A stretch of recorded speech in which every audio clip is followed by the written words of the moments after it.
The Armenians are a people that we don't normally think of as being perpetually important on international trade routes and being major players on those trade routes, which by the end of the 17th century literally reach around the globe.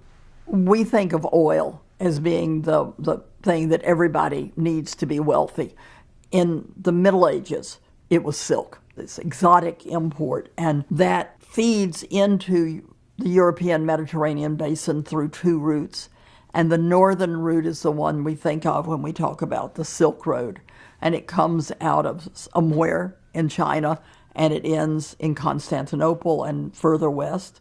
And it goes across the bottom of the Russian stands and through Armenia and then on to either the Black Sea or the Mediterranean. For many of the centuries, that the greatest power to the west is the Empire of the Romans, Byzantium. A number of Byzantine dynasties are intermarried, are descended from Armenians, and it must be that you are the main source by which the silk, which is the currency, the oil that makes the Byzantine Empire so wealthy, enters into that region. We tend to forget how very important, until Columbus, it was that all trade went across the eastern Mediterranean and out to reach the spices of India or the silks of China and Central Asia. And in those centuries, the Armenians were an integral and very, very important part of it. And one way you can tell that is that Christianity reached out to the Armenians according to tradition with two of the apostles moving north, probably along trade routes, to Armenia itself. And certainly by the beginning of the 4th century, there is enough history of Christian proselyting in the Armenian lands that there is a moment when King Tiridates III converts his people to Christianity. And this makes the Armenians, as Pope Francis has recognized, the first Christian nation.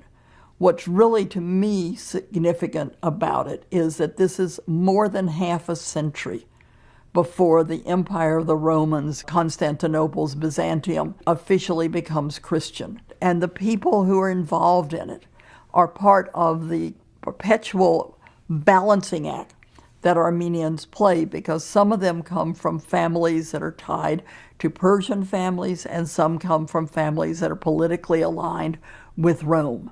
So you're always in a balance that affects the arts, affects learning, and affects the way you go forward. In the Christian centuries in Western Europe, the connection of Mount Ararat with the biblical text is very important as the place where Noah's Ark landed, and by extension to the people who are there and who they are using. Western Europeans are going to the sources of the silk through these Armenian Christian people. They're usually these maps called portolans, which are really shipping routes. And one of my favorites has Ias, is this port for the Cilician Kingdom, as a big element, because all the other ports on the eastern Mediterranean are marked, but by the 13th century, they're all in Muslim hands. So you've got this one less Christian point of entry. And then the same map also shows Mount Ararat. So you're being shown both where you enter and then when you get to Greater Armenia, where you are still being moved forward by the Armenians themselves. And we have references to the significance of Armenians in these different places. So we can tell that when Marco Polo, that we all know about, comes into Ias, that Armenians are able to pick him up and help him move from the Mediterranean all the way to China in the 13th century, when the Franciscans and the Dominicans are driving Western European expansion, trying to reach the Mongols, trying to get the Mongols to become Christians. One of the languages required in the missionary schools, one of the top languages, is Armenian. And in later centuries, any books about how to be on the trade routes to the east, Armenian is one of the languages that you need to know, because the Armenians can facilitate it. They seem to be the furthest east of the people that the West knows. And we know this particularly in a very, very famous map that was produced in England at the monastery of St. Albans in the 13th century. And a monk there, Matthew Paris, wrote, continued and finished a history of the world. And so at the very top of the map, he draws Mount Ararat with both of its peaks. And in his text, he describes that it's protected by snakes, and so you have little red snakes around there, and that it is a certain number of days away from Jerusalem, and that it is the site where the Armenians live, and Armenia is written underneath it. And then in the inscription on the map, it says, the Armenians control all the lands to the borders of India.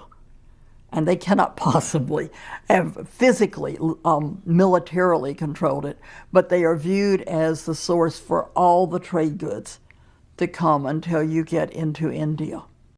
And then under the Mongols, which is an era when we think in the 12th, 13th centuries, 14th century that the world has fallen apart, a portion of Armenians become very significant as controlling the Mongol trade routes, which literally will reach from the Mediterranean port of the Armenian kingdom of Cilicia that is established right around 1200 all the way to China. And then as that era ends, Armenians become incredibly important in the Ottoman Empire for facilitating trade, and under the Persian dynasty of the Safavids, particularly beginning with Shah Abbas I, they end up controlling all external trade for the Persian dynasty and the internal and external trade in textiles for India. Even into the 18th century, Armenians were so important on the trade routes that Jean-Jacques Rousseau, when he was ill, deliberately chose and was painted in a wardrobe that you could see on Armenian merchants in Amsterdam, in London, in Venice, in Marseille. He sees that as a wardrobe that has significance and is painted in them. And the print that is so popular in books on this important philosopher are usually him wearing his Armenian clothes. What's also amazing is the degree to which the Armenians remain Christian and hold to it as a unifier for all of the centuries from the 7th on, that usually whatever power they are involved with is Muslim. And so it would have been far easier to become Muslims. And what you have is a community which creates a self-identification in the Middle Ages and on to today out of their Christianness. And it's not maybe a whole lot different than, say, the French, but it's different in that the Armenians have to stand against a surrounding power which has other religions and thus is not supportive of their Christianity.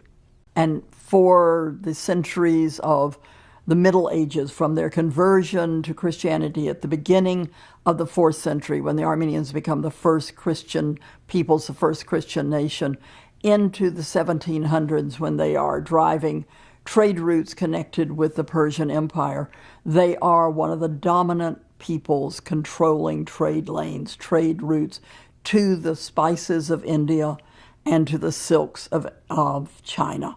And they are significant in ways that you can find but have never been fully brought to the forefront. And that's what recognition of Armenians will require, is greater pinpointing of these moments of significance.